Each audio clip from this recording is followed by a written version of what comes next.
Hi, Esther. How are you? Hi, I'm good. How are you? Good.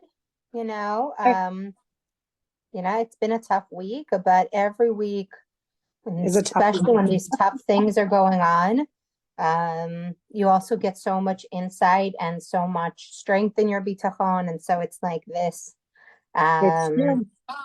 complicated, complicated life, Baruch Hashem. Yep, yep. I might put myself on mute at some point because I'm in the middle of working. No problem. You put I'm yourself on listening. mute. If you can get on video, it's great when you're able to. Otherwise, you can be Yeah. on mute. Well, you want to be on mute Amazing. anyway when we're learning and you're not directly participating.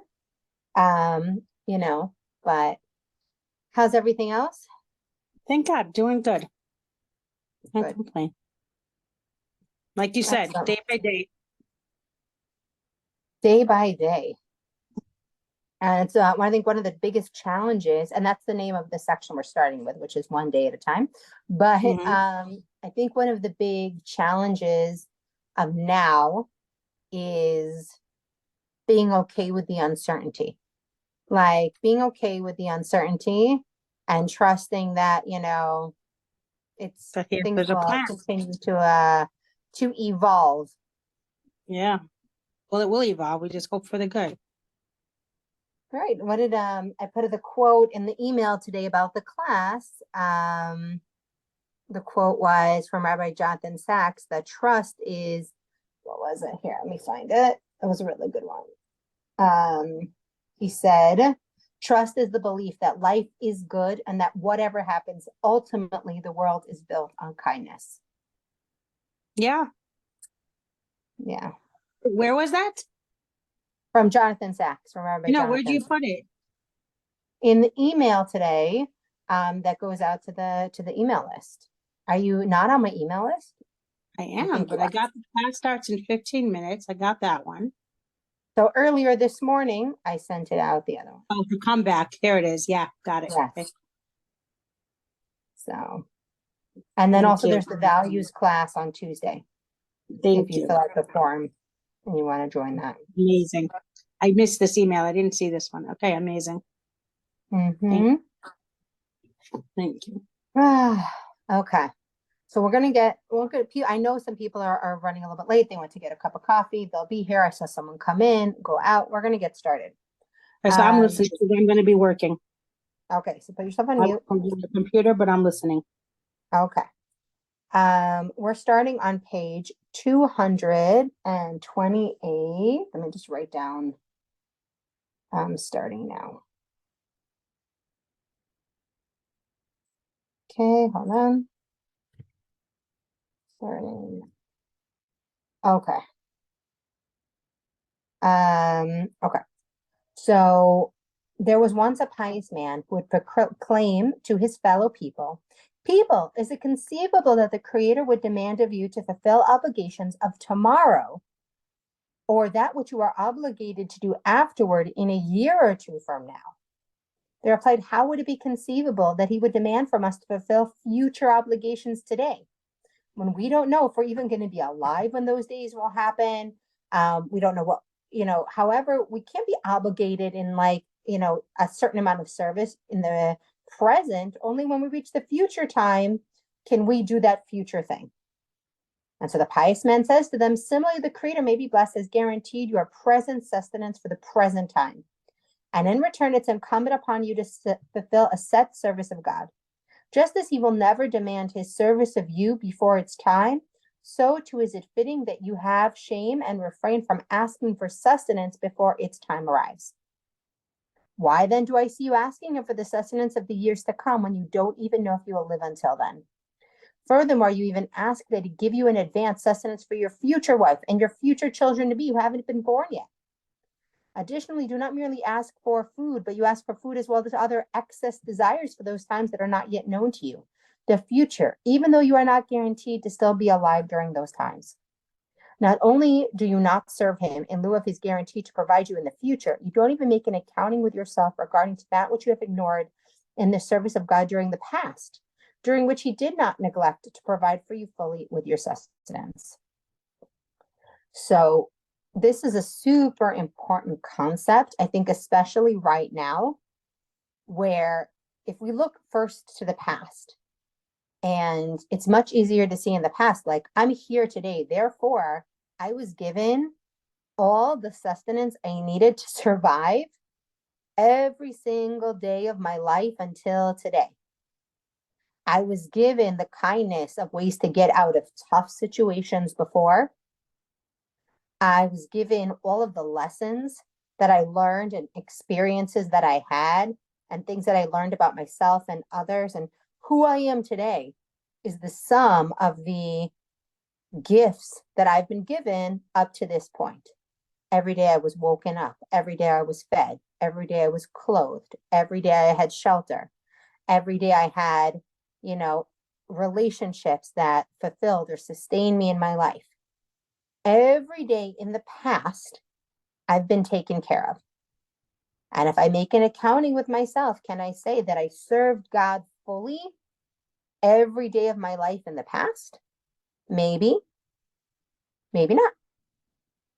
But he's not asking you to make up for every mistake you've made in the past. He's asking you to take wisdom from them, mistakes, failures, successes, everything that you've been given until today, and look around you and say, do I have enough to eat today?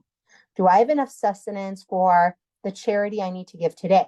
Do I have enough for the clothing I need today? Do I have enough for the bills that are due today? And then once that is checked off, go about your business of serving God. Don't be so worried about the future and will I have enough tomorrow that you miss out on doing the work you need to do today. And right before we started reading this, Esther and I were just talking about how uncertainty is the name of the game today, but it's always been, but it's revealed uncertainty. You don't know tomorrow, you don't know the next day, who will live, who will not, what's going on, what will be demanded of you tomorrow. And aren't supposed to be worried about, God's not asking you to do what's going to be demanded of you tomorrow. He's asking you to focus on, if your needs are met today, focus on your contribution and your service today. Can I ask something on that, please? Yes, let's talk. Any of the answers to those questions in the morning are no. So basically, you're supposed to that's what your tafkid is for the rest of the day until all those answers to those questions are yes. And then you can do other things for Avodas Hashem, or like, how does that fit into Amuna? It sounds more like Hishtadlut versus not Hishtadlut. I like that you're saying, I'm looking in the morning and I don't have enough to eat in the fridge, right? So I'm going to turn to God and I'm going to actively participate in co-creating what I need for my survival. That in itself is divine service. But that's where your divine service is meant to be today, right? That's the first place. While you're going about that, there's lots of ways that you can be kind and compassionate and thoughtful and creative and use all of your gifts in a way that enhances the world, right? It's good for man to work. That's why sometimes we wake up and we do not have all of our needs for today. Okay. Right. So I like that. I think that's an interesting point. That point of what you're saying. That doesn't mean that you stop working when you have enough, but what we don't do is say, I'm not working to serve, because you have to give me more money. So I know in my savings account is everything I need for the next year. And until I have everything I need for the next year, a year of savings, I can't give my extra time to chesed projects. I can't stop and say something to him. I can't pray. I can't do all these things. I'm too busy because I don't have enough for savings. I don't have enough savings for the wedding in a month from now, the bar mitzvah coming up. So I need to be working at the expense of versus and. Right. Okay. Right. So that's what I was saying. So daily, that is our avoda. but once our needs are met, we don't we can change our avoda track. Mm-hmm. Okay. And that's not saying that we have to live day to day, hand to mouth. That's saying that shifting focus. Once we know our bills are paid today, shift your focus, because you're going to go most of our day. I just heard, you guys know that my friend's son passed away, was killed, was murdered this past week. And they started a Misiosi Sharim, which is the Path of the Just class, because apparently his family didn't know this, but he kept that book in his pocket and read from it every single day. And anytime, the people would see him, he was reading from that book. And so today they started a little WhatsApp group with a 5-minute thing. And today's one says very similar to what you're saying. It said that the meritorious person is somebody who takes, the just person is somebody who takes their everyday actions that don't feel special, but are their service. How they go about tying their shoes, and how they wash their hands in the morning, and how they cook their food. And they don't say, hey, just because this is humdrum, ordinary life, this isn't my service of God. They say the opposite. How I go about my everyday life is my service of God. Very nice. Can you send me that WhatsApp group to join, please? Oh, that'd be my pleasure. It is in Hebrew, though. Thank you. It is only That's in okay. Hebrew. I can do that. That's good. Okay, great. Thank you. Great chance to work on Hebrew. Thank you. Yeah, thank you. No, I never learned the Solace term. I always wanted to. So they just started it, and they're going to do the whole thing. And it's a fabulous book. It's another cornerstone book. Actually, I was debating doing that book next in our group, or a different Bitachon safer, but we'll see. We'll discuss in a week. Okay. Going back to listening. Thank you. No, yeah, no problem. Anybody else have anything they want to add to this idea of the same way God's not asking us to live tomorrow today, and everything that could be expected of us in whatever situations will be called upon tomorrow. We have to only do what we can today, with what we have to work with today, with the circumstances we're in today. Although we're on the bottom of page 229, although a person without bitachon fail to fulfill his responsibilities toward God, God not for the less provides him with sustenance. It would therefore behoove him, at the very least, to repent for the failure to repay God previously by recommitting to serving him today. The fourth response to such a person, and remember, we're talking about somebody who's taking a security pledge from God, meaning somebody who's saying, my service to you is based on your giving me what I need, right? And if you don't give me what I need, and you don't prove that by paying me in advance for my work, I'm not going to serve you. And we're answering that mindset in our minds. Number one, out of concern that perhaps his friend will become poor and thus unable to pay his debt, right? That's a good reason to take a security pledge. Number two, out of concern that perhaps he will intentionally refuse to pay his debt, Perhaps this friend will die or be unable to find him, and the security pledge is considered a remedy for these problems. Okay. So the problem that his friend won't be able to pay because financially he won't be able to, that he will refuse to pay even if he has the money, or that he'll die or be lost and won't be able to pay him. Now, we know that none of these things could possibly apply to God. And if people were confident with each other, then they would never take security pledges for one another. The bank would never take collateral from anybody, because everyone would pay back and always have money available and always be able to show up at the right moment to pay the money back. But of course, the creator, master of the universe, creator of all living things, of all energy in the universe, may he be blessed, regarding whom these traits are obviously not applicable. It is disgraceful. It is astonishing that people are asking God for a security pledge. Page 230.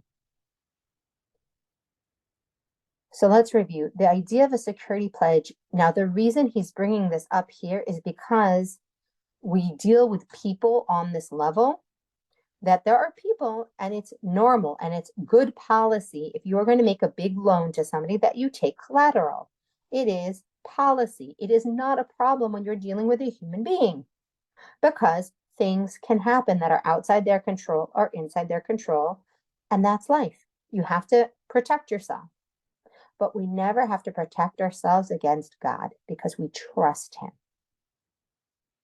We trust him.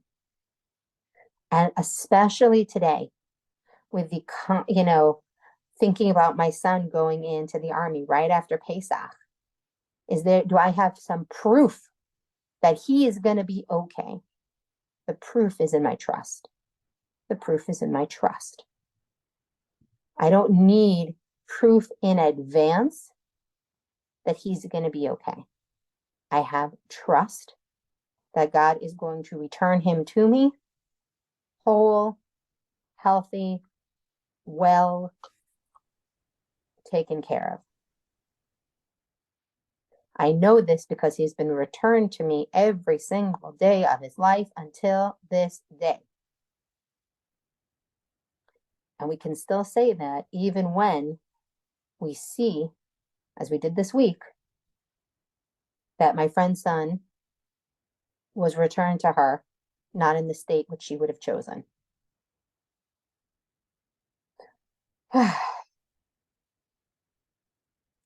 As the verse states, the silver is mine, the gold is mine, all the wealth and honor before you are mine.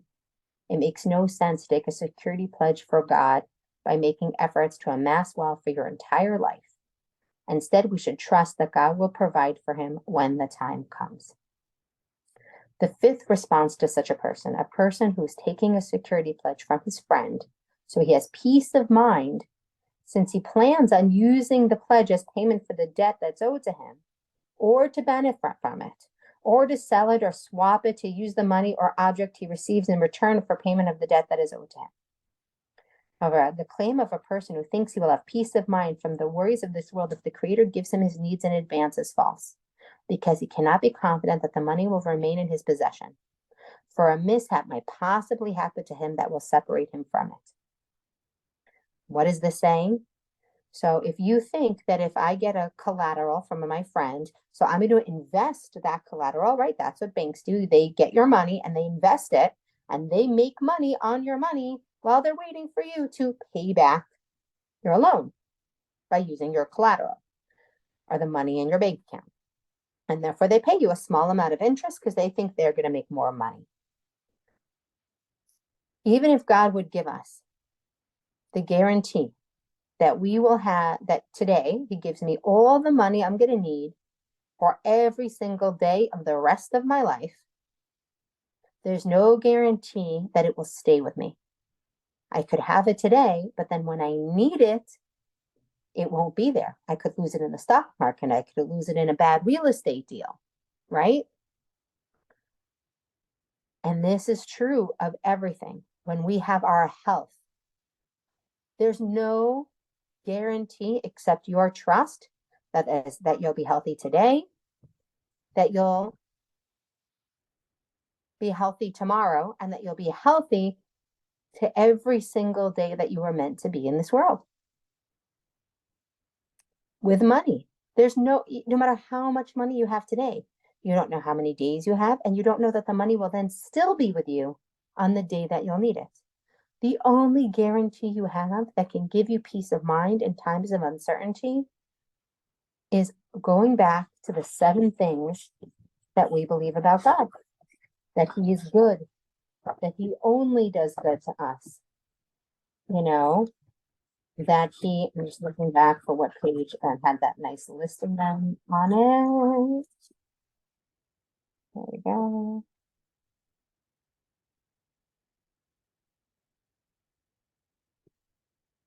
The end of chapter 2. Yeah. That he is compassionate and loving. Page 54, that he is attentive. He does not sleep. He gets the job done. Nothing can stop God from fulfilling his wishes. God will ensure that all outcomes are good. God has exclusively taken care of you, and he won't stop. It is only God who gets things done. And don't worry whether or not you are deserving. God is generous no matter whether or not you are worthy.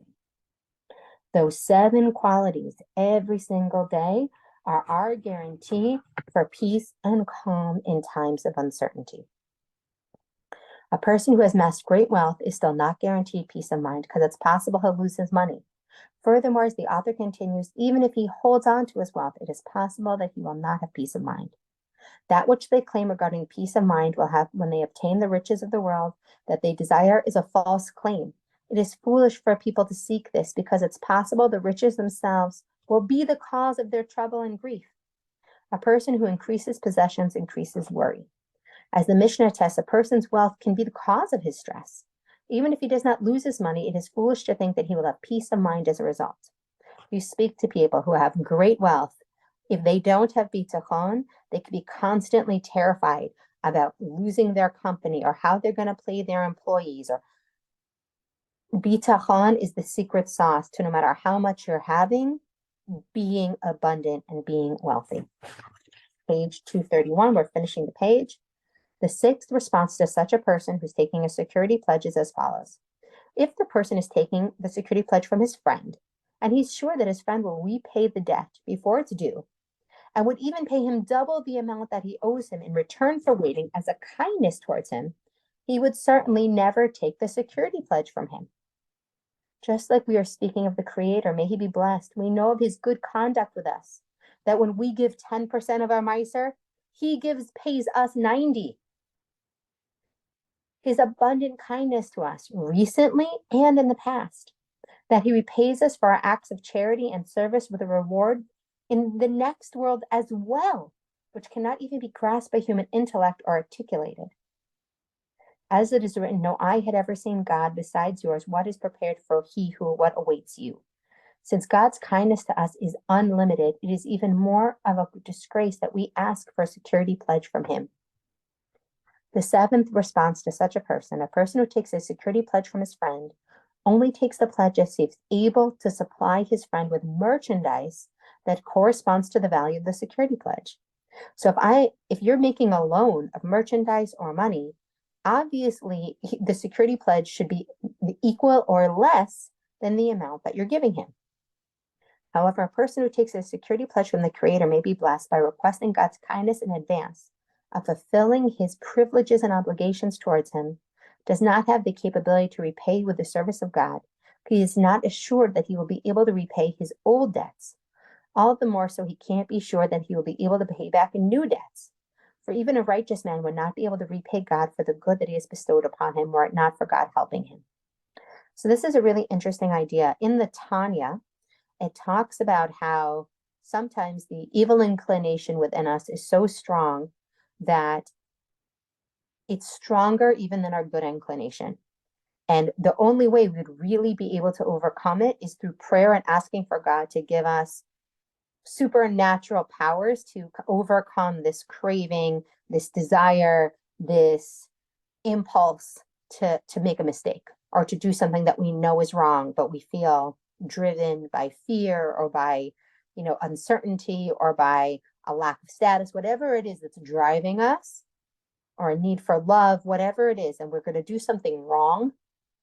There are times where he says it's possible that your own internal balance, you don't have enough positivity and enough goodness built up inside of you to overcome that, but you can through prayer and through asking for God's assistance and stay a righteous person. So he's saying that even the most righteous person who's lived his life righteously at some points needed God's help in order to even be that righteous person. And like we said, God gives us good whether or not, we have enough points in the bank. Like he doesn't care whether or not we're worthy. He doesn't withhold good from us. So even more so, we are as if in debt to him, but he's not calling in the debt. We're the ones standing with chutzpah being like, and now give me a security pledge that everything will be okay tomorrow. I know this is harsh, but beautiful at the same time. They talk about exquisite beauty, exquisite care. It's sharp in its clarity or its beauty. that's what I feel like this section of is, and we're finishing chapter 6 right now. As one of the pious men said in the praises of God, even the intellectual who knows you does not glory in his actions, rather he praises your name and your mercy, because you prepared his heart so that it's able to know you. Every good thing that we do, every sense of bitachon that we have, we know it's because God opened up the door for us to even have that. So a smart person is not somebody who's like, I'm so righteous. They're constantly looking to be in gratitude and in appreciation for the fact that they even have the privilege of being of service. For through you and your help, all the children of Israel will be found righteous and praised. We have gloried in God all day long, and we will forever praise your name. So we're going to summarize chapter 6, then we're going to discuss. There are 7 responses to a person who has the attitude that he will first ensure that all his material needs are met, and then only then will he take care of the service of God. It only makes sense to take a security pledge from someone who has no control over you. It only makes sense to take a security pledge of something that's of limited value. It makes no sense to take a security pledge from someone to whom you owe money. It only makes sense to take a security pledge from other human beings who are limited in their capabilities. The objective of a security pledge is peace of mind. However, in this case, amassing wealth will not do that for you because you could lose your money. Alternatively, the wealth may even be the cause for your stress. Since God's kindness is unlimited, it makes no sense to take a security pledge from him. A person can only repay his responsibilities toward God with God's help. As such, it makes no sense to take a security pledge from God that he might not even be able to repay God what he already owes. And remember, he's giving here an example of money, but this would apply to your health. Amazing health today doesn't mean that that is going to last you for your entire life without God's blessing, right?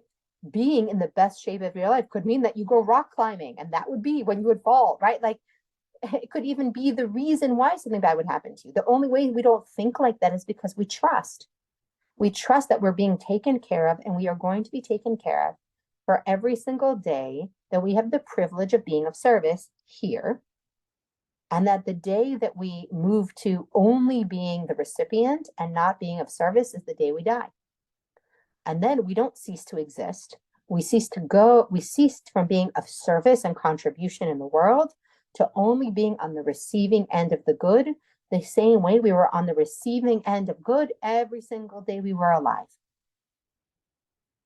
And that's a powerful, powerful thing. God never stops giving us good. Okay, so we are about to start the final chapter of this book, which is not even that long. Okay, probably next week will be our last class. So I'm going to send out this week in the chat, in the group, 2 options for our next book. We can either learn Misios Yesharim, which means Paths of the Just, or there is another excellent book on Bitachon that was a letter penned by Rabbi Soloveitchik hundreds of years ago to his children that was broken up into points. It's a short book, but it's very powerful, and it's based on this book that we've just learned, and it has a lot of stories and has a lot of things based on this book, and was passed down from generation to generation in his family, and was only published, I think, in the last 10 years. So I'm going to post Amazon links to 2 things.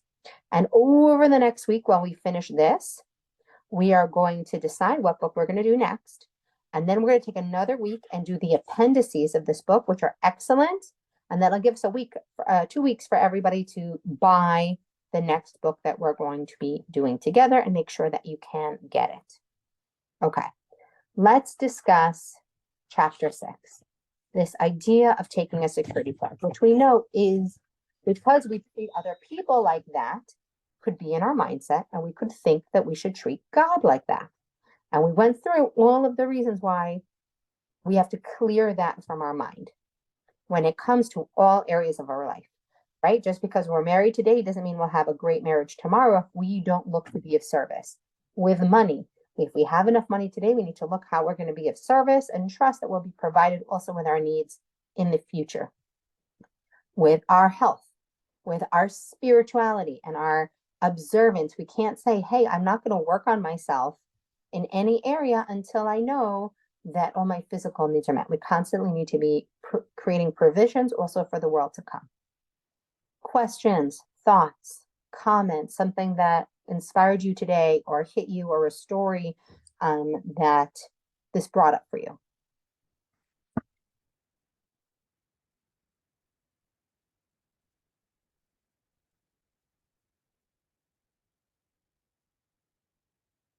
Stacy, any thoughts? Lala? No pressure. I mean, you don't have to say anything, but Well, I just feel like I've been gone for so long that I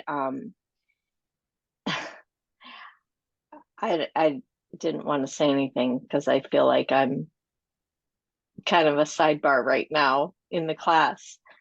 But I want to. I'm really just, first of all, I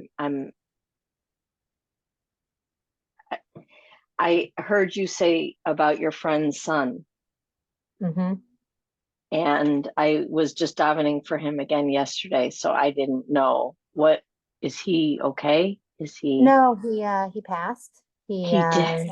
He passed, and they were able to donate his organs and save many, many, many people, as well Oh, as that's you him. know, I heard his story. I didn't realize it yeah, was him. yeah. And again, like while we were, I mean, while we were praying and praying and praying and praying that he survived, once he didn't, it was so clear that there was also goodness. And I can't say that just as a friend. I'm saying that from my friend who stood up and has said again and again and again, and learned so many amazing things about her son's life and so many lives that were saved during the incident. After the incident, all the lives that he touched. And at the same week, we had 2 terror attacks here where teenagers were killed, you know, on the street, and in the end, you don't know what your day is. You don't know what day is on your backpack. And, he died and he lived his life every single day being of incredible service through the day of his death. So, you know, this really I find difficult, but also like that word exquisitely difficult and beautiful at the same time, that he's in a place now where he's only receiving good. He spent every single minute that he was in this world contributing, and now he's just in a place of receiving. And you know, that's it, and I know you lost your mother, and I've lost my mother this year, and it takes a long time. I'm like just coming to month 10, and it takes a long time to just keep fully processing all of the gifts that you get from your mother, all of the gifts, even her mistakes are gifts. And it just takes, I don't know, I'm only on 10 months, and it's like an unpacking process of all the gifts that were in the backpack, that she left on the day that she was meant to leave. And it just takes a lot of time to process process it all. We're still in the shiva, we're still processing his loss, but um, you see that there's just no words for the exquisite pain and beauty that you see in his parents and how they handle themselves and how they handle this and the way they go about taking care of their other children throughout this, and the community, and the way the amount of good and kindness and that's come out of the world and the community through, in all. Can you say that there's a beauty and a complexity that is beyond human understanding?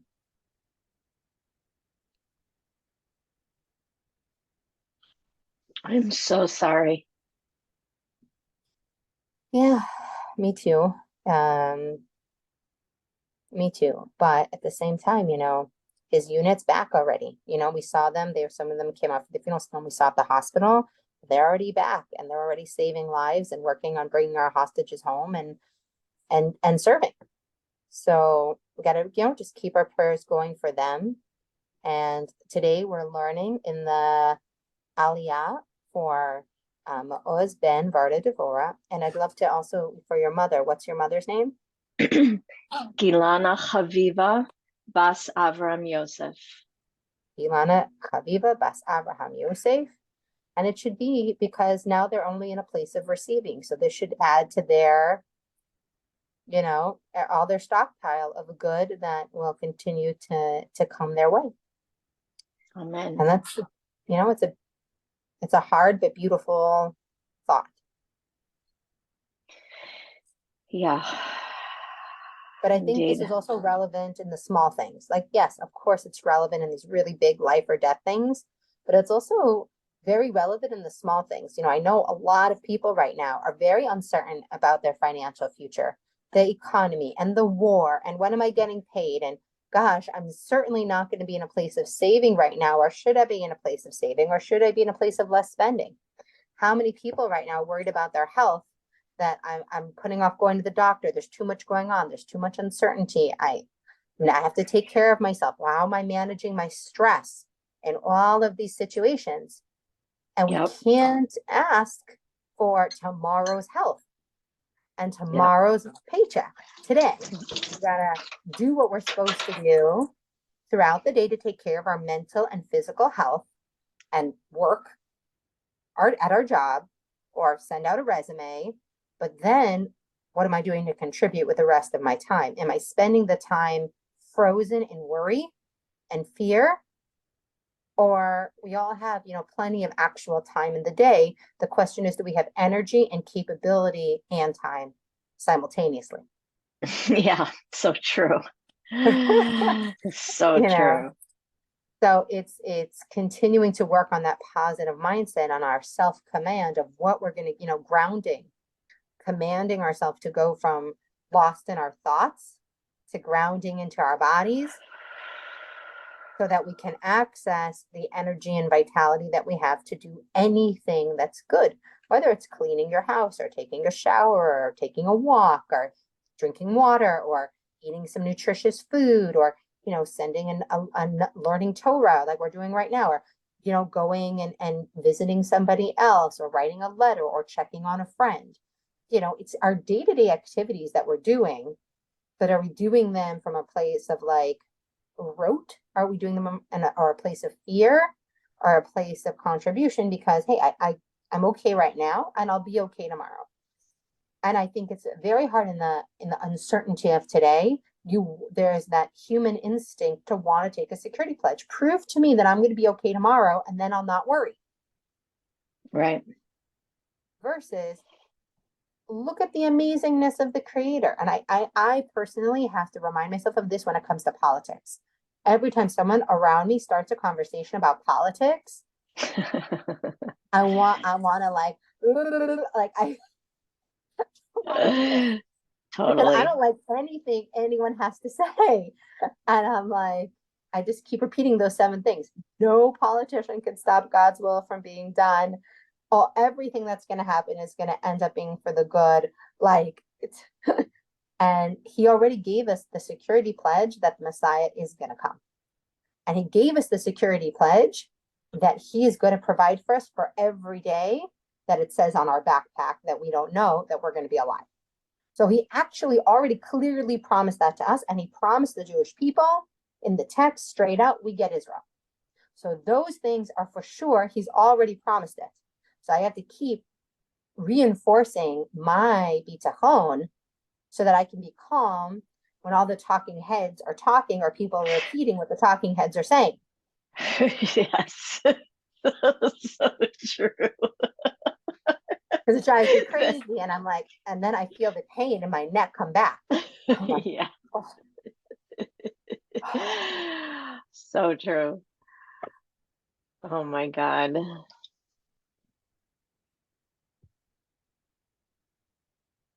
Anyone else have anything to share where this hits you? A situation where you found yourself strengthening your bitachon, where maybe you wanted to take a secure, ask for proof that, a place where you're actively working on this, a place where you want to be actively working on it, or, an inspiring story or something else you've read. Maybe. Let me finish this and I'll come tell you. He's so cute. Anybody have anything else to share? No pressure. Otherwise we can close today's class a little bit early because I don't want to start the final chapter. I want to do that in its own class. And then we have another week. Any thoughts on any Bitachon story? Anything you guys have that you want to share? Layla? Lala? I feel like taking this class and bringing it into my awareness that I'm like constantly like, oh yes, yes, and yes, and yes, and yes, and yes, and this is why yes, and this is why yes, and like the more, so it was, since I was here and then I was in Israel and now back again, like I feel like it's like really helping me. And I mean, I felt like I had a mindful awareness, but it was a different kind. And so it's kind of helping me through, because I wasn't in Israel and then I was, and like I could like, it was like, oh, let me like those flip books. It was like, okay, now you have like this flip book of like, here's like all these things that like are not in your control or anything, but that you are aware of the goodness of the things. And then like you can flip it back and go backwards and go, oh yeah, that's why. And like, so I think the awareness of, like it's crazy when we were walking through the old city. That was like one of Murray's best friends was having his techus. Those were the paratroopers that day. And like, I probably walked right by him, and that was just like, I don't know. I felt like even though I didn't know, but I knew, but when I went back through and I remember walking by and remember how happy those boys were. And we were like, why are there so many of them? Why are they all here? What is this? And I just like, there were just so many examples over and over that I feel like it's like almost like building a muscle. Like as you become more and more aware, then, and like we laughed, and right at the airport, Murray's commander called him and said, you can have 2 more days. And like my heart sank. And I was like, and I thought, no, I'm not going to go. I'm not getting on this plane. Like, no, like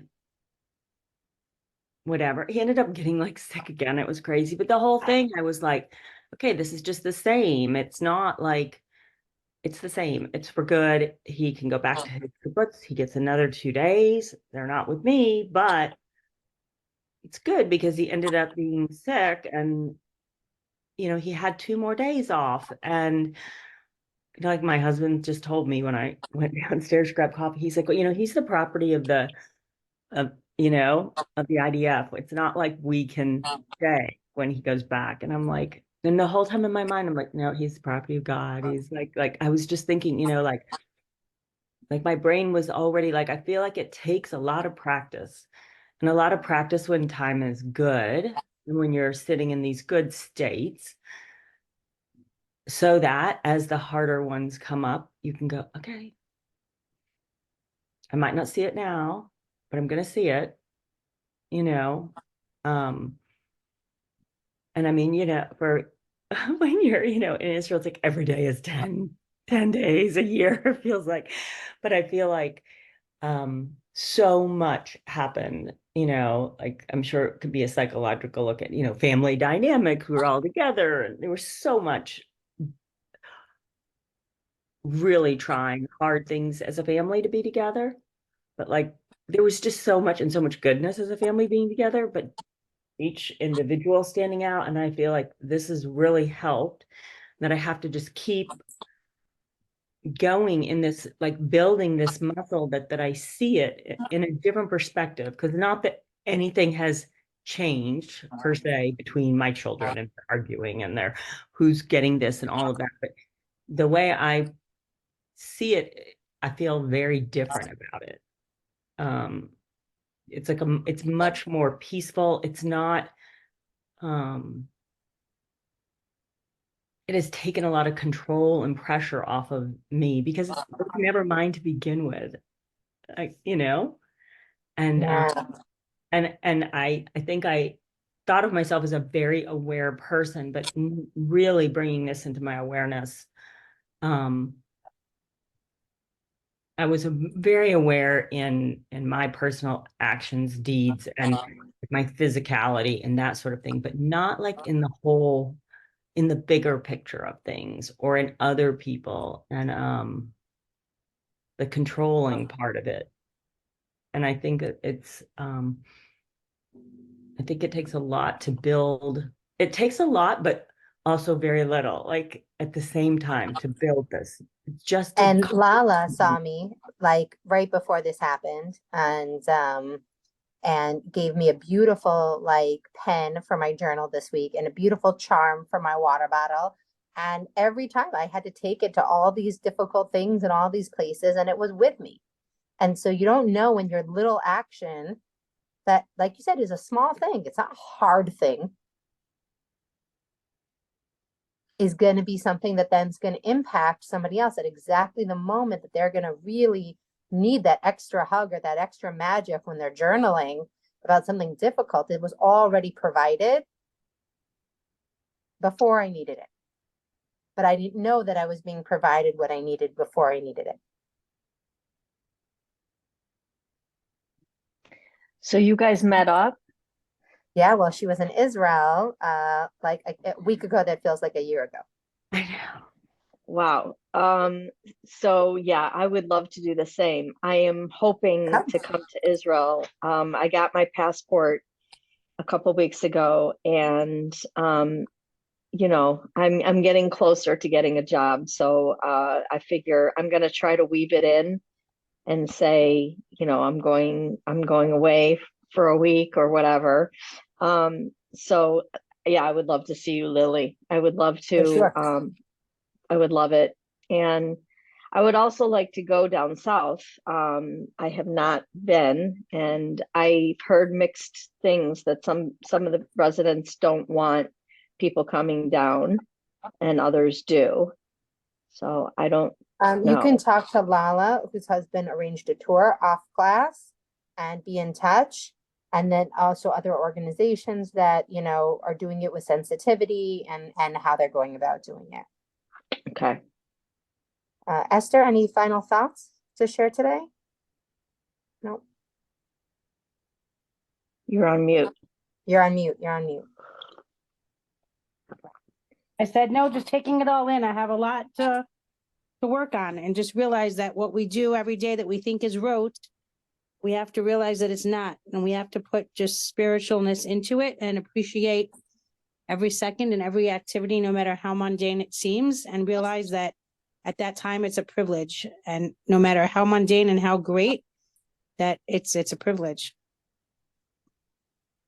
Yeah. And I think I love that word privilege because you know, this is an old book and it, you know, it's obviously being translated into English, and he keeps saying like, you know, your debt to God, your debt to God, you know, how are you going to repay him, you know? And in some way, you think it is a debt, right? Because someone has given you something, but when someone's given you something and only asked you to do good with it, I don't think of that as a debt. I think of that as a privilege, you know? And, you know, so I think always we have to put whatever, you know, and for other people that's like super really speaks to them. So, you know, I think it's always important to adjust the language, the same meaning, because that it could be a word in Hebrew or Aramaic and they're translating it. And so to me, privilege, you know, is the right word. Like I'm privileged every day I get to be here. I'm privileged every day I wake up. I'm privileged that I have access to what I need today to pay today's bills, whether or not, you know, I have, you know, for the vacation that I want to take in the future and Pesach or this, or when my dad comes in who knows? I don't know what I'll really need then. And I don't know if I already have it or I don't have it. I don't know the quote word for word, but there's something about the past is called the past, the future is called the future, and the present is called the present because it is a present, something like that, right? Yeah, exactly. So to me, that language very much speaks to me. I think it's a more feminine way of talking. Um, you know, Yeah. that we're always the nurturers. So I think even we take it as our due that someone's going to provide what we need to nurture. Like, That's true. obviously that doesn't come from us. We're the nurturers, you know. And even when we're gathering, like, there's a great joke about and it's from with the guy, the tall one from Seinfeld. What's his name? Kramer. Okay, so he has a great joke. How do you make a cake? Well, first you need to make the sun and the moon, and then you need to make earth, and then you need to have the seasons, and then you have to plant the grain. And he's like, no, how do you make? Like, no, that's how you make a cake. You're talking about assembling ingredients. Exactly. Okay. Like, True. anybody can assemble ingredients. Like, we have to remember our job is assembling ingredients. So that's why we have to be in the present. Like, what ingredients do I have today that I'm going to make into a beautiful cake? And that's a privilege. It's even what you were talking about many weeks ago. You were Beautiful. talking about one Erev Shabbos, you only had 2 candles to light, and you, instead of being upset, it's good, this is what I have, and I'm just going to do the mitzvah with what I have. Right. And I like to light 9, but I had to. And so, like, it's that inner judge that really gets us messed up.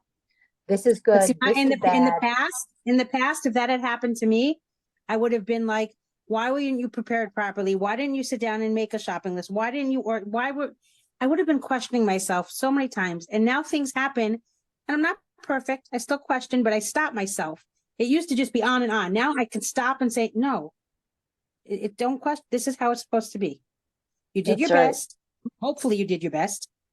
And if you didn't, then work on doing your best and learn from that. And just my whole mindset, I'm able to put on the brakes and then go again. And it's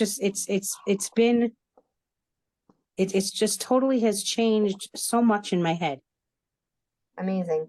If you guys saw in the email, if you're on the email list or you open the email, Tuesday, the same time, we have a values workshop called Values Mastery, and we're going to be going through an exercise to figure out, because values shift, and there are lots and lots of good values out there. But what are your values today? What are your current values? I hope Bitachon is one of them, but it's only one, and we all have a top 5. So we're going to explore our top 5 values, and then get functional and how do we make sure that our actions and our intentions are playing out from those values. Fill out the form. You got to fill out the form, and it's at the same time, 8 a.m. New York, 3 p.m. Israel on Tuesday. So you're all welcome to come. And I can't wait to do chapter 7 with you guys next week. And we will decide which Sefer we are doing next. And then we're going to come back and do this one again. But I want to do one off and then one on, so that, again, we just keep building and weaving together how it's all true, but coming from it from different perspectives. So I will see you guys next week and in the WhatsApp group. So look out for the polls and information. What's a week that we all think they're good. Yes. What's the email address coming from? Coach Lily Aronin at gmail.com. Okay. If you aren't on my mailing list, then I will also put in a link to that. Yeah. That you get on my mailing list. Okay. Okay. Thanks. Thank Bye. you. Good job, Stacy. Thank you. Yes. Thank you. Let us Thank know. you. Keep us updated. It's a big week. Thank you. Thank you. Good luck. You Your just mom is rooting just for DM you. me and Amen. She's a good to better for me. That's right. Okay. That's right. Thank you.